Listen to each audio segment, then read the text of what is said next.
Is a certificate I got for my introduction proof of marriage. Can I use it as proof of marriage? That certificate needs to be registered. Does the father have ownership over a child? What about a mother? Okay, maybe let me clarify the question. We cannot talk about ownership. Actually, sometimes we can even take away the child from you, the parents, if we find out that you are mistreating the child. The family sits and gives away the property of the deceased to the children without the consent of the heir or the successor. Does this heir have power to nullify this process that has been done? There are two scenarios in this case.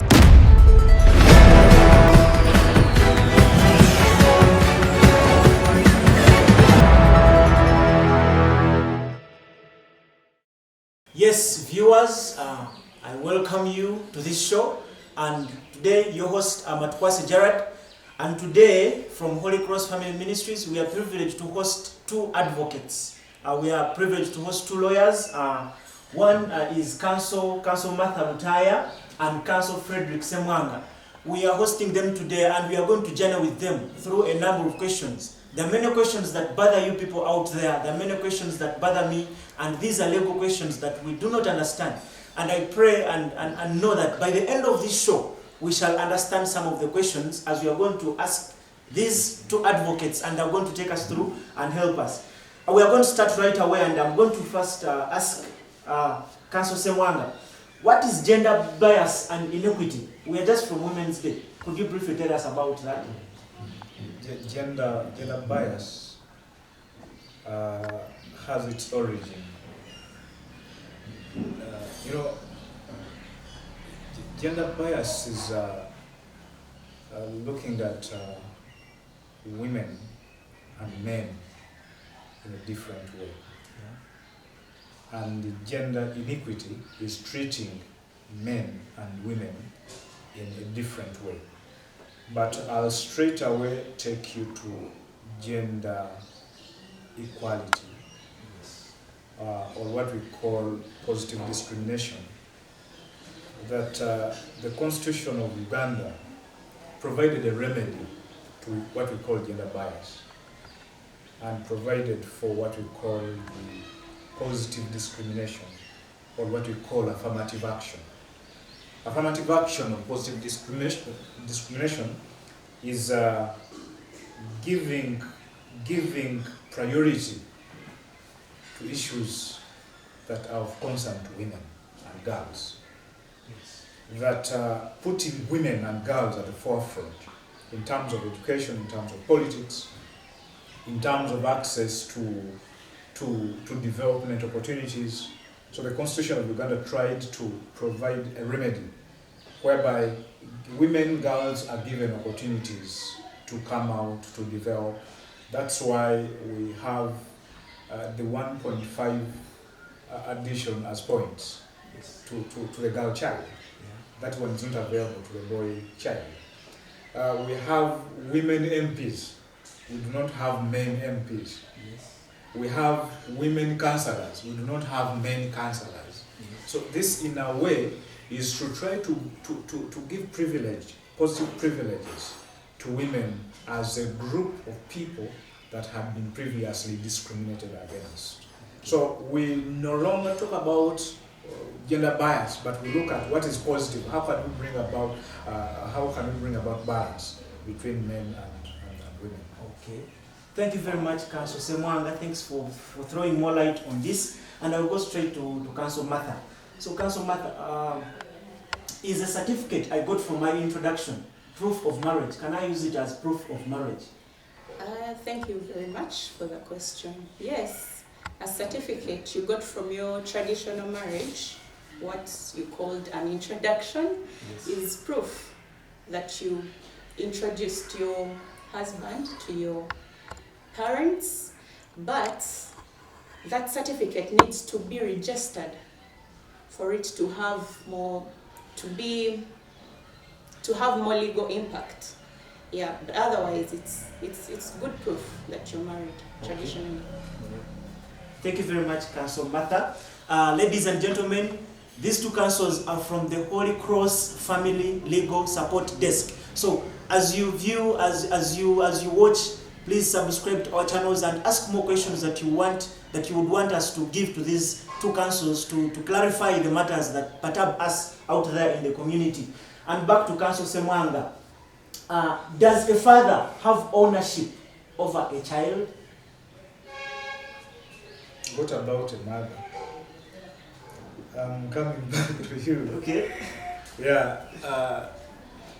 Okay, maybe let me clarify the question. So, does the father have ownership over a child when a couple divorces? All right. Who owns a child? Yes. Both parents.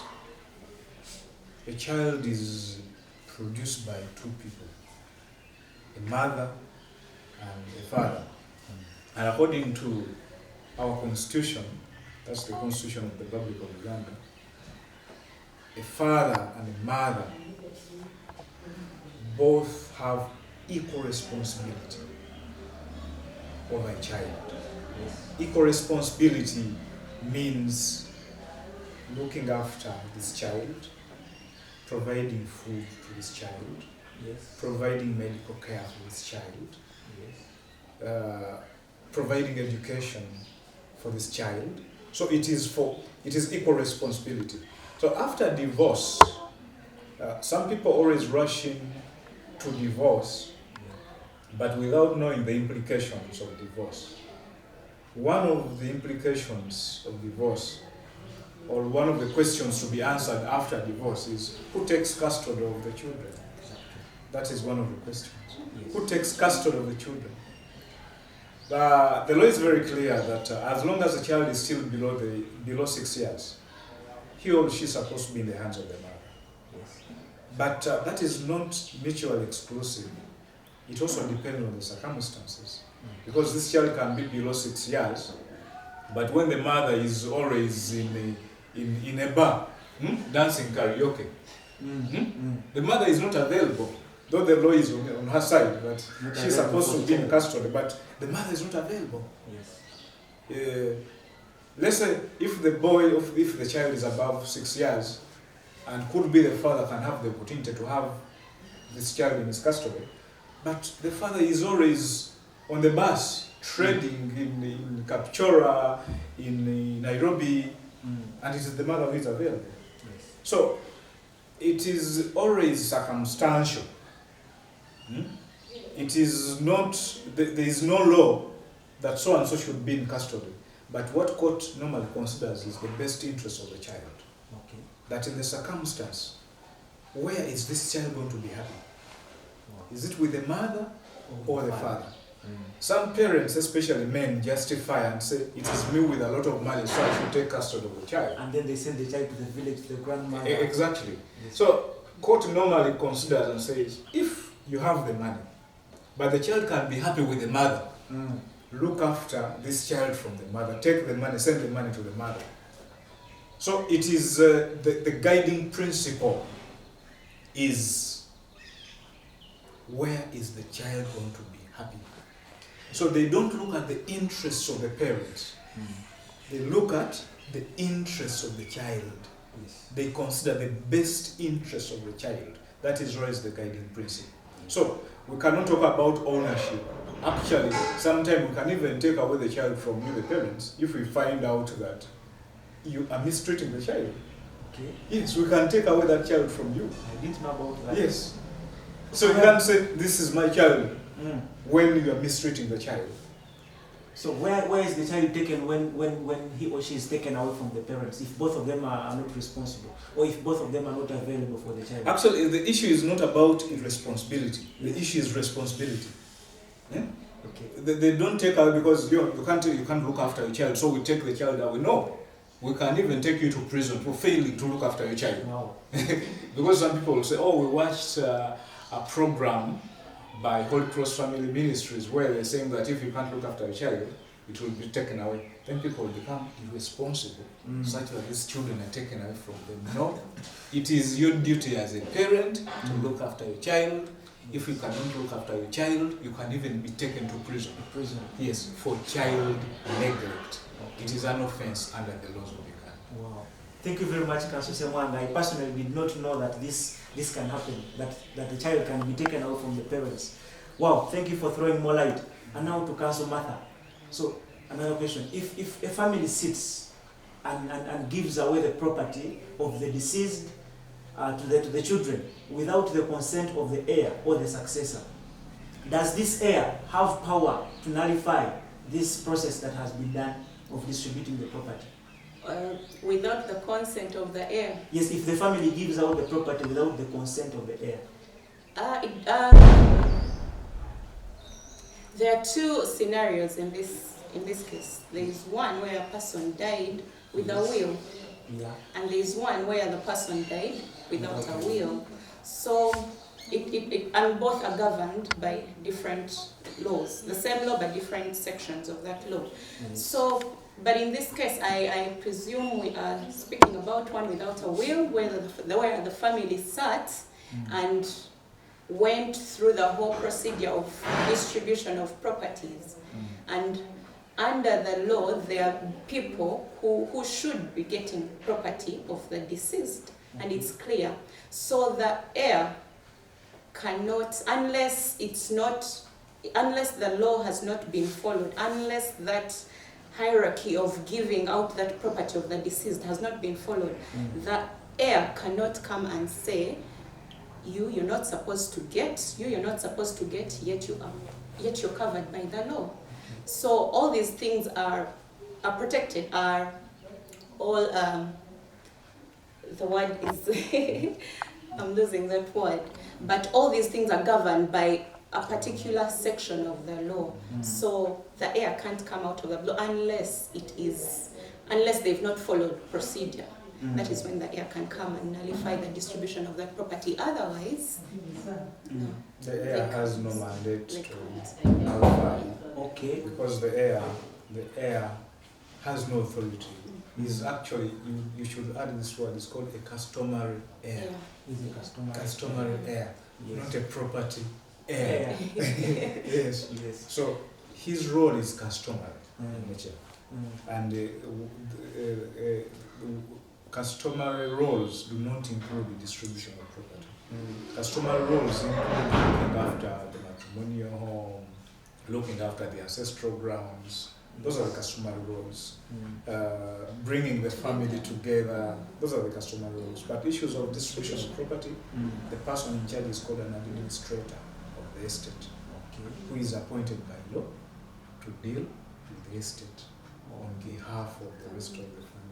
So all these mostly children who come, maybe firstborns or what, who come and seize the mother by the throat and say, you're not supposed to give out this property, it is me responsible, so they are wrong. They should come to the Holy Cross Family Legal Support Desk, and we help them. And we help them Yes. instead of... So if you're out there and you want to attack your mother by the throat, you want to seize her, to attack her with a panga because she has given out property, or property has been given away, please seek law advice before you take any action, otherwise you will be in trouble. Yes, so another question, I'll give the question to Councillor Semwanga. Why do they only imprison boys or men when there has been maybe a sexual violence case, yet also sometimes women also take some action also in seducing the men? What does the law say about this? Why do they always imprison men for sexual violence or sexual attack or what? But then sometimes you find even the women have taken action. They have also done something in seducing the man. Probably when there is no evidence, but even if a woman has, I think it is not seducing but abusing. And it normally happens on children. Yes. When it comes to children, the abuse of children, that men can abuse children, but even women can also abuse children sexually. So the law does not discriminate against men and women as far as having remedies to bringing these people to book. Okay. If a woman abuses a child sexually, she will be culpable. If a man abuses a child, irrespective of the sex of the child, he will also be culpable. So the law is very clear that women, if a woman can also rape, A woman can also defile. Okay. Yes. There are a number of women in prison for defilement. Wow, I didn't Yes. know about A that. number of women in prison for defilement. Because the law is very clear that as long as you have sexual intercourse with a child below 18 years, Yes. irrespective of whether you are a man or a woman, as long as you are above 18 and you're having sexual intercourse with a child who is below 18 years, 18 years. that is defilement, Yeah. without giving any justification of whether there was consent or not. That is defilement. So women are in prison on charges of defilement. There are many women in prison on charges of defilement. So this allegation is wrong. That is Why wrong. do they only imprison men? No, that is wrong. Okay, Yes, so this that is question is really answered, and I'm sure our viewers have now got this clearly. Viewers, I want to continue thanking you for following us, and our final question to Council Martha. If my husband, or if a woman's husband dies and she remarries, is she supposed to leave the deceased property, or she can stay within the property? Still very wide question. Sure. Why would she still be living? Why would she have all the properties it has? Did she get her share from the deceased's estate?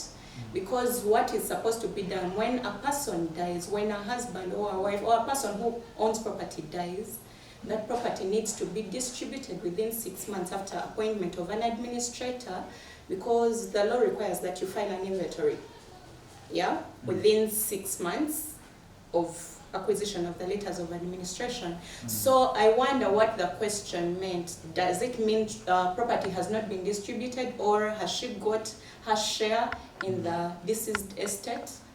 I need clarification. Okay, maybe when she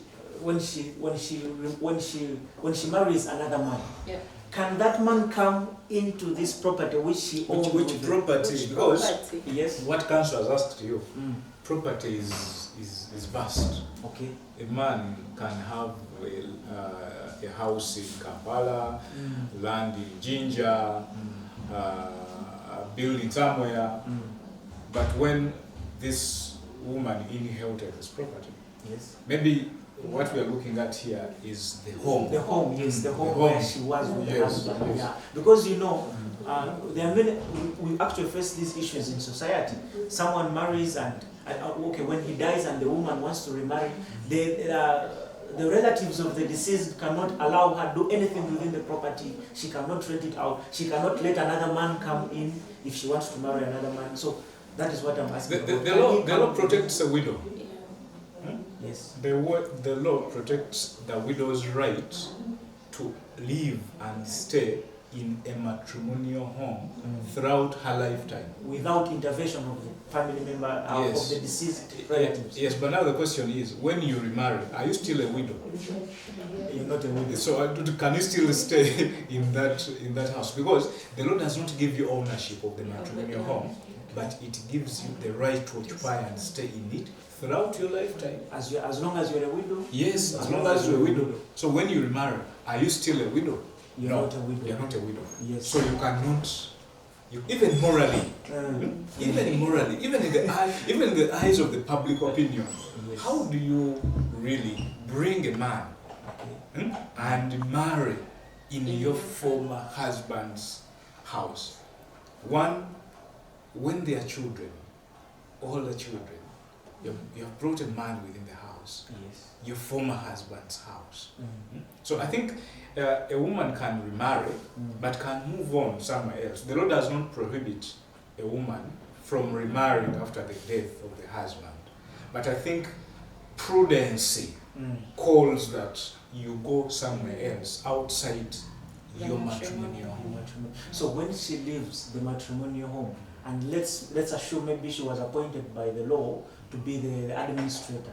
So what happens? Does she then go back to the law to get another administrator, maybe among her children or among the deceased relatives? Administration is not forever. Council told you Yes. that administration is, the law provides for 1 year. 6 months, identify the properties. After 12 months, distribute the properties. and you cease to be an administrator once property Once has you been want to distributed. distribute it. Yes. Okay. And the law also provides that the matrimonial home Mm. is, I mean, if let's say a widow has died Mm. and he has been staying in a matrimonial home, Yes. the heir Mm. is the one now in charge. Now that's why we talk about the customary role of an heir, Mm. because this is going to be a place where family members will always gather, will always meet. Mm. So that's why the law protects the matrimonial home. It is not sold, it is not inherited, Yes. it cannot be mortgaged. Yeah. That is how sacred a matrimonial home is. So if it is sacred up to that level Mm. of even not being sold, how do you marry? Eh? Okay. You as a woman, how do you marry? Now in that comes to house? something that is perturbing people out there. What about the man? If it's the woman who died and there is a widow, can he remarry? Can he marry another woman and bring her into the home? As I said, the prudence Yes. would call that even if you're a man, Yeah. you get another house and marry from somewhere else, Yes. because of the challenges this woman will face, even amongst the children, Yeah. especially older children. Mm. The law does not prohibit, like I told you, the law does not prohibit, Mm. but there's what we call the public opinion court. Yes. I'm not talking about Plan B, Yeah. but the public, the public opinion court. What will people say? Yes. You know, sometimes we go beyond the law But and also ask you realize, ourselves, what will people say? you realize in our society, if it's a woman who remarries, the public will question, why, how can she do this? But usually in our society, of course putting the law aside, with the prudence, if the man does that, society is fine. He's a man, it's his property, he can bring another woman and marry. Because we are living in a patriarchal society. Okay. Yes, some of the things are realities which we cannot run away from. Mm. Uganda or Africa is a patriarchal society. But as I said, it is not good for both. It's not good for It both. is not good for both a woman and a man to remarry within the matrimonial home, especially if they are children, especially if they are elder children. But sometimes we have seen where it has been very, very successful. Yeah. A man remarries, even the children accept it, they welcome the new mother. Yeah. The result is a very, very, very good environment Yeah. within the family. They welcome the new, even actually some children even encourage the father to marry. Yeah. Hmm? So what we are looking for is consensus and stability in a family. Once there is consensus for anything to take place in the family, I think it is allowed. It is allowed. So we should always read the environment. Is it good for the children? Is it good for the children? Because sometimes when we enter into a family setting, there are a number of stakeholders. Children are key stakeholders Yes. in a family. So sometimes, especially when children have grown up, they are always consulted on a number of things, including on who should I stay with after the demise of your mother. Okay. Thank you very much, Council Semwanga Frederick. Thank you very much, Council Martha Ntaya.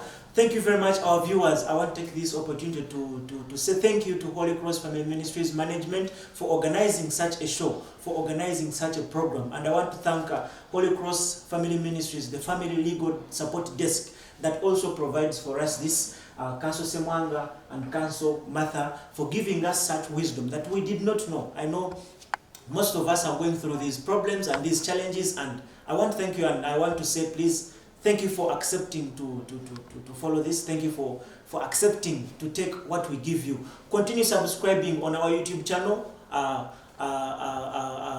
reached as Holy Cross Family Ministries Ginger, our Facebook page, also Holy Cross Family Ministries Ginger, our Twitter account and Instagram. Thank you. Continue viewing and subscribing and commenting and sharing all these, because you know by sharing, you will not only help yourself, but you also help other people that out there and are perturbed by these questions that we tackle. And in case you're going through these challenges that like they've been telling us, like they've been sharing with us, in case you're out there and you're going through these challenges, please don't feel ashamed to come and reach out to Holy Cross Family Ministries Legal Support Desk. Come to our offices and all these challenges will be solved within a short period of time. Thank you very much and may God bless you. I'm still the host at 𝐂𝐀𝐓𝐇𝐎 Gerard, and also thanks to Mr. Chief Mangabo Rogers and Mr. Chigozi Paul on camera and our directors. Thank you very much. We meet once again.